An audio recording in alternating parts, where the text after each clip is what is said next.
स्वागत है आपका। आज हम देखते हैं भूगोल से संबंधित टॉपिक है हमारा भारत का एक सामान्य परिचय। इस वीडियो में हम जानेंगे कि भारत की भौगोलिक स्थिति क्या है दुनिया को लेकर, भारत कहाँ स्थित है, इसके भौगोलिक कौन-कौन से क्षेत्र महत्वपूर्ण हैं, ये सब जानते हैं। और इनकी एक मैं सीरीज़ चला दूँगा, अगर आपको पसंद आएगा तो आप लाइक करते हैं, मैं इनकी एक सीरीज़ चला दूँगा। तो उसके लिए आपको लाइक करना पड़ेगा और अगर आप सफिशिएंट लाइक देते हैं तो हम ज़रूर इसकी सीरीज स्टार्ट कर सकते हैं। तब तक आप इस वीडियो को एंजॉय कीजिए। देखिए, ये ग्लोब है आपका, ये है ग्लोब मान दुनिया का, ठीक है। इसमें हुआ क्या है कि ये है 0 डिग्री, ठीक है, इक्वेटर। हम क्या बोलते हैं, इक्वेटर, या फिर हिंदी में बोलेंगे भूमध्य रेखा। बिल्कुल बेसिक्स में बताऊंगा, बिल्कुल बेसिक्स है। और अगर आपको ये सीरीज चाहिए तो आपको लाइक करना पड़ेगा, मैं बना दूंगा इसकी सीरीज। ये जो लाइन है वो 23.5 डिग्री नॉर्थ, हम ऊपर की तरफ चल रहे हैं ना, तो 23.5 डिग्री उत्तरी लाइन है। इस लाइन को हम कहते हैं ट्रॉपिक ऑफ कैंसर, ठीक है। क्या बोलते हैं, ट्रॉपिक ऑफ कैंसर। हिंदी में इसको बोलेंगे कर्क रेखा, ठीक है। इसके ऊपर की जो लाइन है वो होगी 66.5 डिग्री नॉर्थ, ठीक है, 66.5 डिग्री नॉर्थ। इसको हम बोलेंगे Arctic lines, Arctic lines. Hindi में बोलेंगे आपकी आर्कटिक रेखा, आर्कटिक रेखा।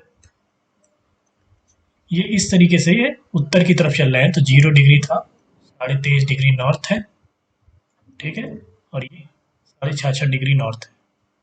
इसको हमने भूमध्य रेखा बोला, इस वाले को हमने ट्रॉपिक ऑफ कैंसर या कर्क रेखा बोला, और इसको हमने, ये भी नॉर्थ है 66.5 डिग्री नॉर्थ, इसको हमने क्या बोला, आर्कटिक लाइन, आर्कटिक रेखा, ठीक है।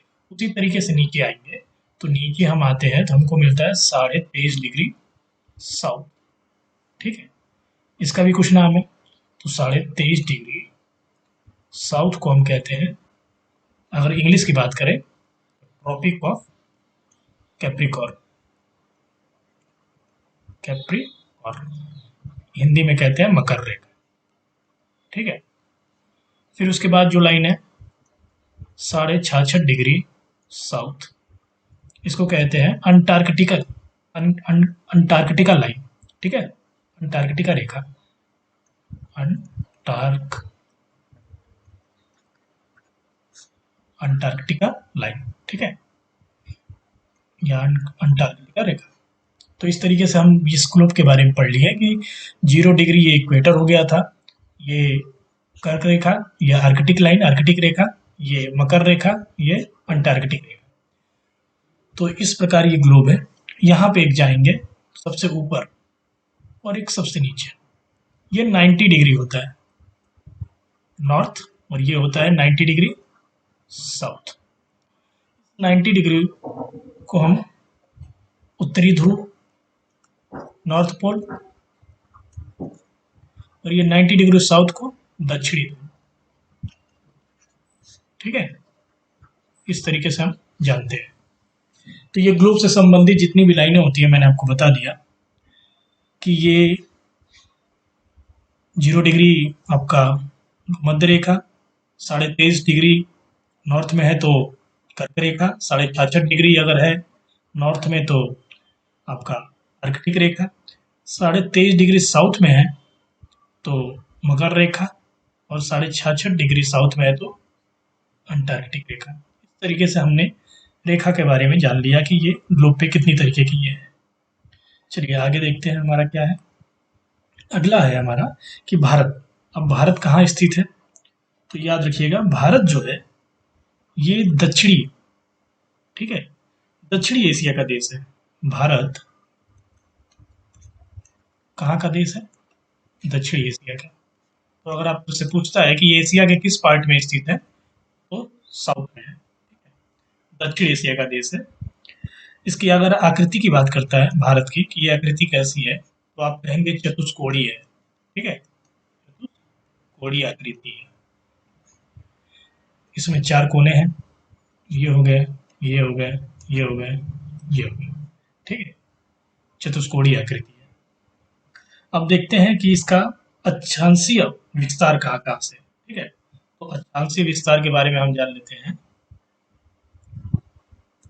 देखिए, अक्षांशीय विस्तार कहाँ-कहाँ से है आपका?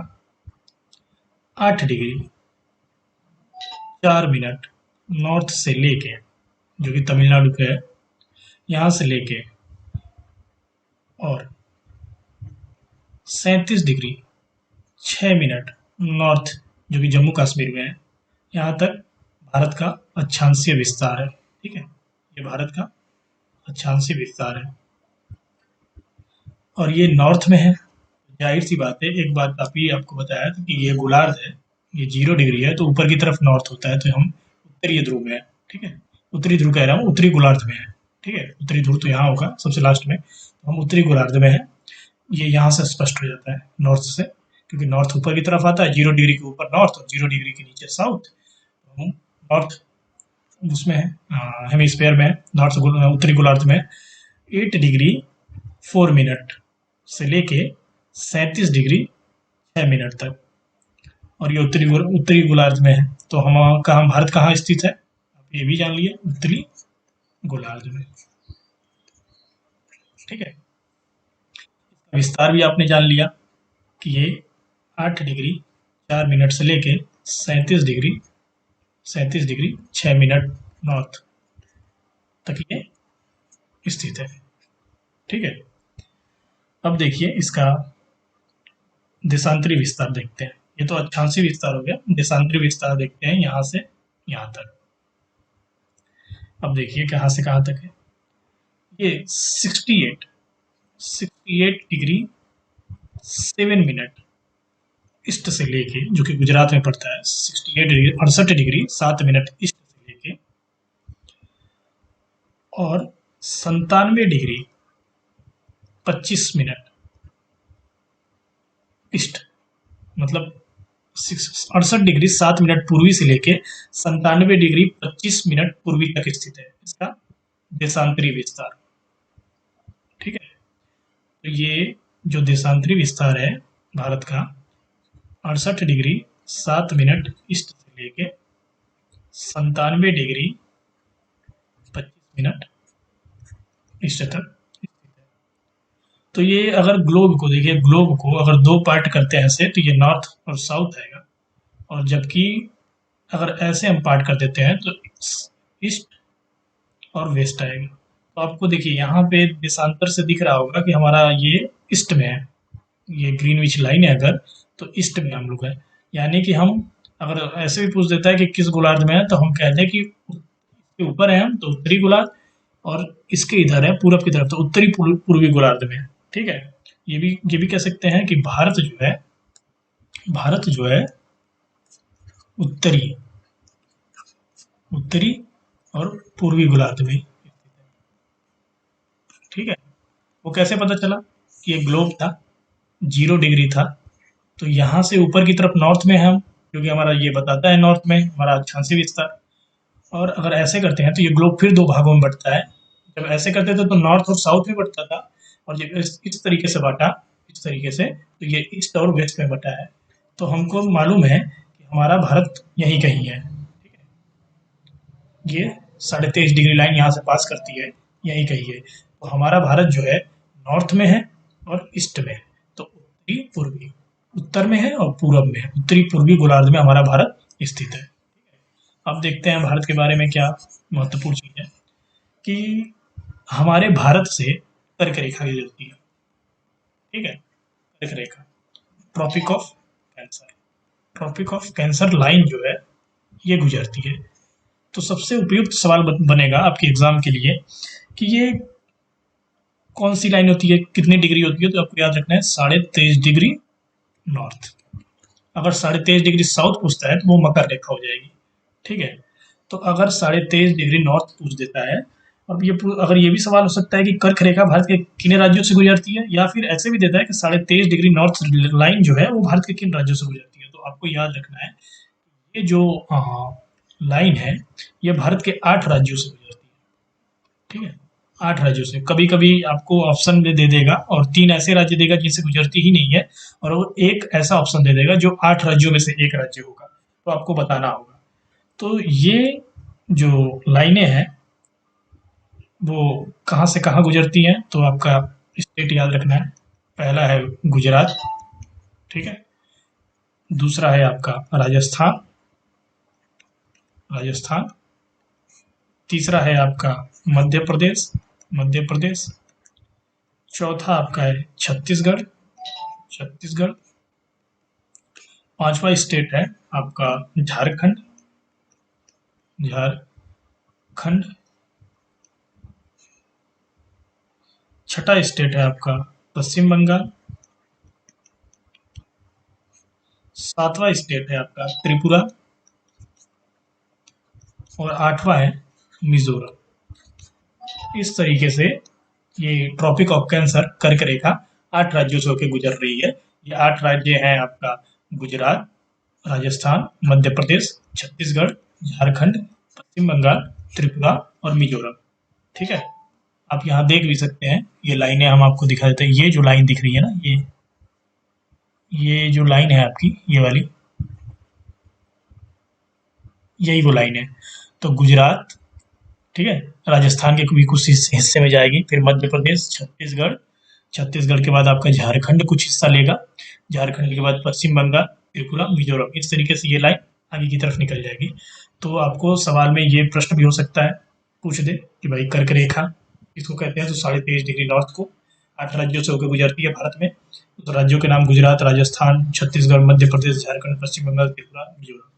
हो सकता है आपसे अगर ये ऐसे प्रश्न पूछना हो तो हो सकता है ये पूछ दे कि कर्क रेखा किनसे गुजरती है, ऑप्शन में दे देता है। अगर पहला ऑप्शन दे देता है कि आंध्र प्रदेश, दूसरा दे देता है उत्तर प्रदेश, तीसरा मान लीजिए दे दे झारखंड, ठीक है, चौथा दे देता है आपका पंजाब, ठीक है, पंजाब। तो आप कौन सा लगाएंगे? झारखंड, क्योंकि इन तीनों से तो ये गुजरता नहीं है, ये तीनों तो गलत है। झारखंड से गुजरता है, तो इस प्रकार 8 के नाम याद होने चाहिए कि कोई भी एक दे सकता है। ठीक है, अब आगे देखते हैं कि भारत के बारे में क्या बताता है। देखिए, भारत जो है अगर इस प्रकार है, तो भारत में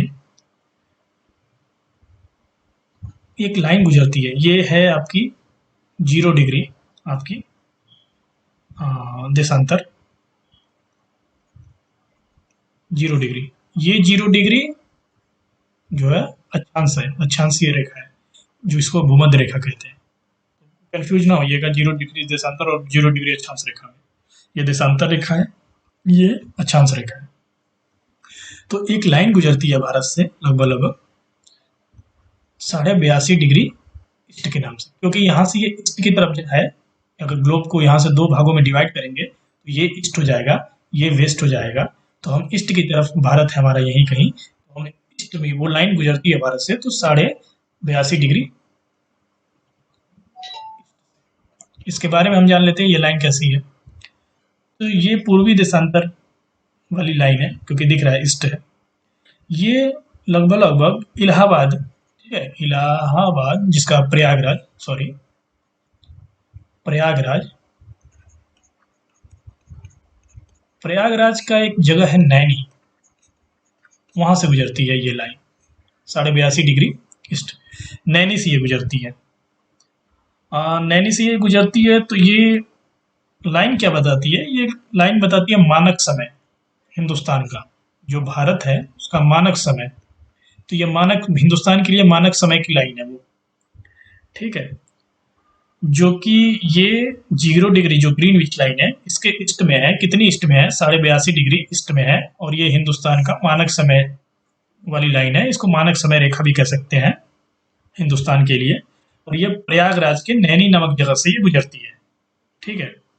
और ये बताती क्या है कि ये बताती है कि अगर ग्रीन विच टाइम पे 0 डिग्री देशांतर रेखा पे ग्रीन विच टाइम पे अगर लगभग 12 बजे हैं, मान लीजिए दोपहर के, तो जो 82 82.5 डिग्री ईस्ट है, वहां पे आपके 5:30 बजे होंगे।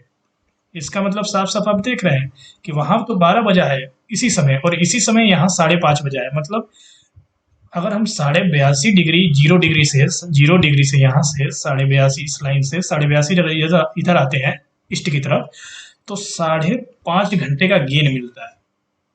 ठीक है, यानी हिंदुस्तान का समय जो है ब्रिटेन के समय से 5.5 घंटे आगे है। ठीक है, आगे है। तो ये जो 82.5 डिग्री है वो ग्रीनविच टाइम के रिस्पेक्ट में हिंदुस्तान का टाइम बता रहा है। ठीक है, और ये ग्रीनविच टाइम के बारे में मैं बता दूं कि ये ग्रीनविच एक जगह है लंदन के निकट, वहीं से होके गुजरती है। ठीक है, ग्रीनविच, इसीलिए इसे ग्रीनविच टाइम या मीन टाइम भी कह देते हैं, और इसे ग्रीनविच रेखा भी कहते हैं। लंदन के निकट ही ये होकर गुजरती है, और ये बताती है कि जो 82.5 देशांतर है, वो लाइन जो है वहाँ का समय उस ग्रीनविच के समय से 5.5 घंटे अधिक है। ठीक है, आगे हम आपको बताते हैं। देखिए क्या है आगे, हम भारत के बारे में बता सकते हैं आपको कि भारत, अगर भारत का बात किया जाए तो जो पूर्वी छोर है, ठीक है, पूर्वी छोर है जो, और जो पश्चिमी छोर है, पश्चिमी छोर है जो, यहाँ से और यहाँ के बीच के समय का अंतर, अगर सबसे ईस्ट वाला भारत में पॉइंट है और सबसे वेस्ट वाला जो पॉइंट है, यहाँ के बीच समय में लगभग 2 घंटे का अंतर है। कभी कभी ये भी पूछ देता है कि भारत के ईस्ट पॉइंट और वेस्ट पॉइंट के बीच में समय का अंतराल कितना है, तो 2 घंटे का। ठीक है, पश्चिमी छोर और पूर्वी छोर के बीच जो स्थानीय समय होते हैं उनके बीच 2 घंटे का अंतर है। और जो ये आपकी लाइन है 82.5 डिग्री ईस्ट लाइन, वो 5 राज्यों से गुजरती है, 5 राज्यों से ये होके जाती है। वो राज्य देख लेते हैं। सबसे पहले तो ये प्रयागराज से गुजर रही है, प्रयागराज के नैनी के पास है, तो यूपी। ठीक है, यूपी से गुजर रही है। उसके बाद ये एमपी में जाती है, फिर उसके बाद ये छत्तीसगढ़, ठीक है, छत्तीसगढ़ से होकर निकलती है। फिर उसके बाद आपका उड़ीसा, और उड़ीसा के बाद लास्ट हुआ ये आंध्र प्रदेश से होके गुजर जाती है। ठीक है, तो इस प्रकार 82.5 डिग्री हमारी लाइन 5 राज्यों से होकर गुजरी है। आपसे प्रश्न इस प्रकार भी पूछ सकता है कि इनमें से कौन से ऐसे राज्य हैं जिनसे जो 82.5 डिग्री ईस्ट लाइन जो पास करती है। ऑप्शन में दे सकता है पंजाब, ऑप्शन में बी में दे सकता है, मान लीजिए पंजाब दे दिया, ऑप्शन बी में दे दिया महाराष्ट्र दे दिया, ऑप्शन सी दे दिया आपका वेस्ट बंगाल दे दिया, और ऑप्शन डी दे दिया यूपी दे दिया। तो आप चौथा ऑप्शन सही करेंगे क्योंकि ये यूपी से गुजरती है। तो इस प्रकार हमने देखा 2 तरीके की लाइन हमने पढ़ी है जो इंडिया से बहुत महत्वपूर्ण लाइनें पास करती हैं। पहली हमने लाइन देखी है कि 23.5 डिग्री नॉर्थ वाली लाइन जो उसे कर्क रेखा कहते हैं, और दूसरी लाइन देखी है हमने 82.5 डिग्री ईस्ट वाली लाइन जिसे हम अपना मानक समय रेखा कहते हैं। ठीक है, तो इस तरीके से ये दोनों लाइन बहुत महत्वपूर्ण है। ये 8 राज्यों से पास कर रही है, ये 5 राज्यों से पास कर रही है। तो ये दोनों ही महत्वपूर्ण है, दोनों में जितने राज्य हैं सारे महत्वपूर्ण है। आप इसे अगर देखते हैं तो पक्का आपको लाभ मिलेगा। चलिए आगे देखते हैं भारत के समय में हम क्या बता सकते हैं कि भारत विश्व में जो एरिया के बारे में स्थान रखता है, क्षेत्रफल की दृष्टि से अगर देखा जाए भारत को, तो भारत क्षेत्रफल की दृष्टि से सातवां विश्व में 7वां स्थान रखता है, और जनसंख्या की दृष्टि से देखा जाए तो भारत दूसरा स्थान रखता है। तो इस प्रकार भारत का पहले क्षेत्रफल जान लेते हैं। ठीक है, भारत का जो है क्षेत्रफल कितना है, तो याद रखिएगा 32,87,263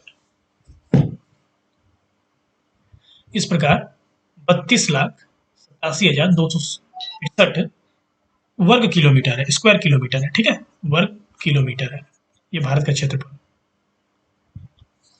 इस प्रकार।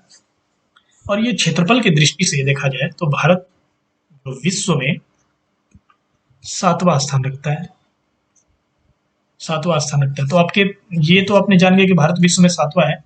पूछ सकता है विश्व में पहला कौन है, ये सबसे इम्पोर्टेंट सवाल अगर क्षेत्रफल की दृष्टि से देखा जाए तो अपना भारत का। और पहला, तो पहला जो होगा वो होगा, आपको याद रखना है, रसिया। रूस जो है वो सबसे पहला स्थान रखता है। ठीक है। एक प्रश्न ये भी आएगा जब आप भारत का क्षेत्रफल जब चाहते हैं तो, कि भारत के पहले कौन है और बाद कौन है, मतलब छठा कौन है और आठवां कौन है, क्योंकि सातवां तो हिंदुस्तान भारत खुद ही है। छठा कौन है? तो याद रखिएगा, छठा है ऑस्ट्रेलिया। हमसे पहले ऑस्ट्रेलिया है। और ये इकलौता ऐसा देश है जो पूरा एकदम महाद्वीप भी है। एक महाद्वीप, एक देश ऐसा पूरा है, एक ही देश है, एक महाद्वीप ऑस्ट्रेलिया। जब भारत के पहले ऑस्ट्रेलिया है, सातवां भारत है, तो आठवां कौन होगा? ये भी इंपॉर्टेंट है। ये भी पूछ सकता है भारत के बाद किसका स्थान है, तो वो है अर्जेंटीना। अर्जेंटीना। अर्जेंटीना का स्थान आता है आठवां पे। ठीक है। और अगर हमारा पड़ोसी देश है चीन, उसके बारे में पूछे कि चीन कौन सा है, तो याद रखिएगा चीन तीसरा है। ठीक है। भारत का क्षेत्रफल 32,87,263 हो गया। विश्व में सातवां स्थान लिए है ये। पहला स्थान रूस ने लिया है। छठे के बारे में पूछे हमसे पहले के बारे में तो ऑस्ट्रेलिया है। हमसे बाद के बारे में पूछे तो अर्जेंटीना है। और हमारा एक कंपटीटर कंट्री है चाइना, अगर उसके बारे में पूछ देता है एग्जाम में तो वो तीसरा स्थान लिए हुए हैं। भारत से पहले है ये, तीसरे ही स्थान पर आ जाता है। ठीक है। एक चीज हम देखते हैं कि भारत का जो स्थलीय सीमा, जो विस्तार है भारत का, पहले कैसे है, तो भारत का जो उत्तर से, ठीक है, पूरा उत्तर से दक्षिण, भारत जो है उत्तर से दक्षिण में ये 3,214 किलोमीटर की लंबाई लिए हुए है। ठीक है। और पूरब से पश्चिम तक की बात करें तो ये 2,933 किलोमीटर की लंबाई लिए हुए है। यानी अगर हम उत्तर से दक्षिण जाएंगे तो हमको भारत में 3,214 किलोमीटर की लंबाई तय करनी होगी, दूरी तय करनी होगी। अगर पूरब से पश्चिम की तरफ जाए तो 2,933 किलोमीटर। यानी कि कितना लंबा है भारत, उत्तर से दक्षिण आपको पता चल गया, और दक्षिण से पूरब आपको, नहीं, पूरब से पश्चिम आपको पता चल गया। इस प्रकार ये दोनों सवाल इंपॉर्टेंट आपको पता चल गया। अब भारत में स्थलीय सीमा, जो कि स्थलीय सीमा की लंबाई कितनी है, स्थलीय सीमा ये देख लेते हैं, इंपॉर्टेंट है ये। तो भारत में स्थलीय सीमा की लंबाई 15,200 किलोमीटर है। ठीक है। और जो तटीय सीमा, मतलब समुद्रों के किनारे जो भी फैले हुए राज्य हैं, तो उनकी तटीय सीमा, उनके किनारे बसे हुए जितनी जो पानी से घिरा हुआ हमारा तट है, वो कितना है, तो याद रखिएगा वो है, मुख्य भूमि की बात करें अगर, मुख्य भूमि, ये द्वीप नहीं, भारत की मुख्य भूमि की, केवल अभी अंडमान निकोबार अभी नहीं कर रहे हैं, केवल मुख्य भूमि जो है हमारा वो 6100 किलोमीटर है। ठीक है। स्थल सीमा 15,200 किलोमीटर और तट मुख्य भूमि में 6100 किलोमीटर। ठीक है। अगर द्वीप भी देखने लगे, अब ये मुख्य भूमि है, अभी इसमें द्वीप नहीं है। ठीक है। तो अगर द्वीप समेत देखते हैं, तटीय रेखा हम द्वीप समेत देखें तो इसकी लंबाई कितनी हो जाएगी, 7,516 किलोमीटर। इतनी हो जाएगी हमारी द्वीप समेत तट की रेखा। ठीक है। और ये मुख्य भूमि 6100, द्वीप समेत। अब हम देखेंगे कि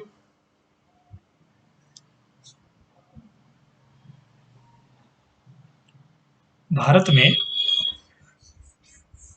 कुल आपका सीमा कितना है, भारत में सीमा कितनी है। तो भारत में सीमा के बारे में अगर देखें, एक मिनट मैं इसे रब कर लेता हूं।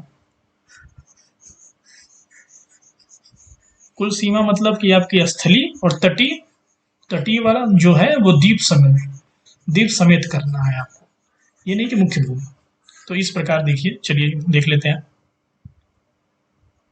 अगर 1500, 15,200, सॉरी 15,200 ये स्थलीय भूमि है, और 7,516 ये द्वीप समेत तटीय है, तो इसको देखिए 61722, लगभग 22,716 किलोमीटर जो हमारा कुल हमारी सीमा है भारत की। तो इस तरीके से हमने भारत की सीमा के बारे में जाना कि भारत की कुल सीमा जो है वो 22,716 है। अब इस 22,716 में जो स्थलीय है वो है 15,200, और जो द्वीप समेत तटीय है वो है 7,516 किलोमीटर में है ये सब। तो इस प्रकार हमारे 3 प्रश्न अभी क्लियर हो गए कि भारत की कुल सीमा कितनी है 22,716, भारत की स्थलीय सीमा कितनी है 15,200 किलोमीटर, और भारत की द्वीप समेत तटीय रेखा 7,516, और मुख्य भूमि अगर पूछता है कि तटीय रेखा केवल मुख्य भूमि की तो 6100, और द्वीप समेत पूछता है तो 7,516। इस प्रकार ये भी हमने जान लिया कि भारत की कितनी सीमा है, कुल सीमा कितनी है और तटीय सीमा कितनी है, मुख्य भूमि की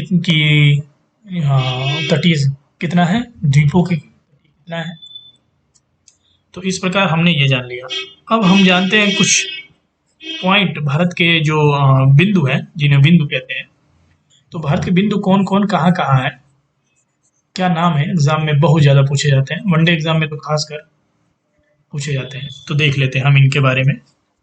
तो भारत में जैसे चतुष्कोणीय आकृति है भारत की, ठीक है, चतुष्कोणीय आकृति है। तो जाहिर सी बात है चार चतुष्कोणीय है तो 4 कोने होंगे भारत के। यहाँ होगा उत्तरीय, फिर एक दक्षिणी होगा, यहाँ पश्चिमी होंगे और यहाँ पूर्वी होंगे, यही होंगे। तो इस प्रकार पहले हम देखते हैं उत्तरीय भूमि। ये उत्तरी वाली सबसे उत्तरी बिंदु देखते हैं कि उसका क्या नाम है, ठीक है। तो उत्तरी भूमि में इंदिरा कॉल, जो उत्तरी बिंदु है इंदिरा कॉल, सबसे हमारा भारत का सबसे उत्तरी बिंदु है। ये किस राज्य में है तो जम्मू कश्मीर में, ठीक है। फिर उसके बाद सबसे दक्षिणतम बिंदु, सबसे दक्षिणतम बिंदु भारत का कौन है तो इंदिरा पॉइंट है, इंदिरा पॉइंट। ये ग्रेट निकोबार में है, ग्रेट निकोबार, ठीक है, ग्रेट निकोबार में। इंदिरा पॉइंट को और भी नाम से जानते हैं हम, पिग्मेलियन पॉइंट, ठीक है, पिग्मेलियन पॉइंट इस नाम से भी हम जानते हैं, जो सबसे दक्षिण बिंदु है, और ये सबसे दक्षिणतम है, ठीक है। अगर हम मुख्य भूमि की दक्षिणतम बिंदु कहें तो मुख्य भूमि की सबसे दक्षिण वाली भूमि पॉइंट कहें तो वो होगा कन्याकुमारी, ठीक है, कन्याकुमारी। यहाँ अंतर आप साफ साफ स्पष्ट देखिएगा। ये मुख्य भूमि की सबसे दक्षिण वाली भूमि है, पॉइंट है कन्याकुमारी, और ये भारत का सबसे दक्षिणतम, मतलब मुख्य भूमि से नीचे जो जाने पे और साउथ में अंडमान निकोबार में वहाँ है, ग्रेट निकोबार में ये है इंदिरा पॉइंट, जिसे पिग्मेलियन पॉइंट भी कहते हैं, ठीक है। तो इस प्रकार हमने उत्तरी बिंदु देख लिया, मुख्य भूमि के भी उत्तरी दक्षिणी बिंदु देख लिया और दक्षिणतम बिंदु भी देख लिया, तीनों देख लिया। अब इनके बाद हमारा पूर्वी और पश्चिमी के बारे में बात आएगी। तो पश्चिमी बिंदु के बारे में अगर हम बात करें, इस बिंदु के बारे में, तो गौर माता, ठीक है, गौर माता, ठीक है। ये कहाँ है तो ये गुजरात में है, गुजरात में है। फिर पूर्वी की बात करें तो पूर्वी अब किबीथु, ये कौन से राज्य में है तो अरुणाचल में है, ठीक है, अरुणाचल में। हमने पूर्वी, पश्चिमी, उत्तरी बिंदु, दक्षिणी में मुख्य भूमि की दक्षिणी बिंदु और सबसे दक्षिणतम बिंदु भारत का, इन्होंने हमने चर्चा कर ली इसके बारे में। तो इसमें से लगभग 1-2 सवाल आपके कंफर्म हो गए कि ये आकृति अगर चतुष्कोणीय है तो 4 पॉइंट होंगे। पूरब में सबसे अगर जो पॉइंट है उसका नाम है किबीथु, अरुणाचल प्रदेश में। पश्चिम में जो सबसे किनारे पॉइंट है गुजरात में है वो, और नाम है गौर माता। दक्षिण में जो सबसे लास्ट अपना पॉइंट है, सॉरी उत्तर में जो सबसे लास्ट ऊपर की तरफ पॉइंट है उसका नाम है इंदिरा कॉल, और ये जम्मू कश्मीर में है। और दक्षिण में मुख्य भूमि में अगर दक्षिणतम पॉइंट देखा जाए मुख्य भूमि की, तो कन्याकुमारी है और ये तमिलनाडु में पड़ता है।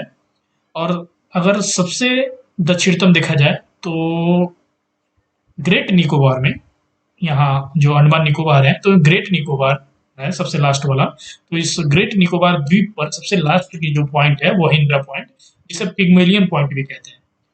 तो इस प्रकार हमने उत्तर, दक्षिण, पूरब, पश्चिम हमने देख लिया है। इससे हमारे एक दो प्रश्न एकदम निश्चित हो गए हैं।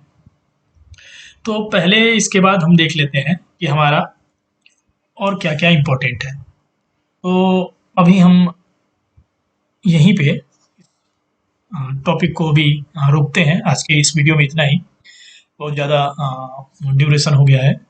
अगर आपको इससे और भी जानकारी चाहिए भारत के बारे में, आप चाहते हैं कि ऐसी सीरीज कंटिन्यू हो, तो प्लीज़ लाइक करिएगा। आपके लाइक पे डिपेंड करता है मैं सीरीज आप अगली ला दूंगा, और जितनी जल्दी आप लाइक देंगे उतनी जल्दी ही सीरीज में लाने की कोशिश करूंगा। और आप अभी तक देख रहे हैं तो प्लीज़ लाइक कर दीजिए और दोस्तों के साथ शेयर कर दीजिए। धन्यवाद।